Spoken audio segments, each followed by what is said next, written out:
নেবেন তারপরে সবাইকে আমার কথা ready. Camera rolling, camera action. আসসালামু আলাইকুম এভরিওয়ান, দেশে বিদেশে আমার কলেজের ভাই বন্ধুরা, কেমন আছেন আপনারা?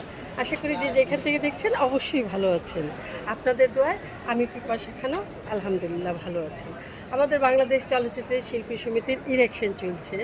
এফডিসিতে এখন একদম জমজমা রমরমা এই অবস্থা চলছে, যে 2 বছরের মধ্যে যার শুটিং নাই আসে না সেও এখন আসতেছে। এফডিসি মানে গরম মশলা, আর আমাদের একটা বিনোদনের জায়গা। এই ইলেকশনে 2 বছর পর পর ইলেকশনটা হয়, ইলেকশনের সময়। এখন আমরা চলে যাব আমাদের ক্যান্ডিডেট বাদল ভাইয়ের কাছে। বাদল ভাই এবার ক্যান্ডিডেট হিসাবে দাঁড়াইছে, ওনার মানে অনুভূতিটা কি এটা আমরা জানবো। আসসালামু আলাইকুম। কেমন আছো? হ্যাঁ আলহামদুলিল্লাহ ভালো আছি, আপনি ভালো আছেন? অনেক ভালো আছি। এবার অনুভূতিটা একটাই, এবার ইলেকশনে এত আনন্দ, এত শিল্পী আমার ভাই বোনেরা যে আসছে, এটা আমার কাছে সবচেয়ে বেশি আনন্দ লাগতেছে। আমি আরমান মুক্তির প্যানেল থেকে মিছিলটা দাঁড়িয়েছি। আপনার যে যেখানে আছেন আমাদের জন্য দোয়া করবেন সবাই মিলে। ভোট চাই ভোটারে, দোয়া চাই সকলে। ভোট চাই ভোটারের, আর দোয়া চাই সকলে। আর বিপাশা হচ্ছে আমার হ্যাঁ তুমি তো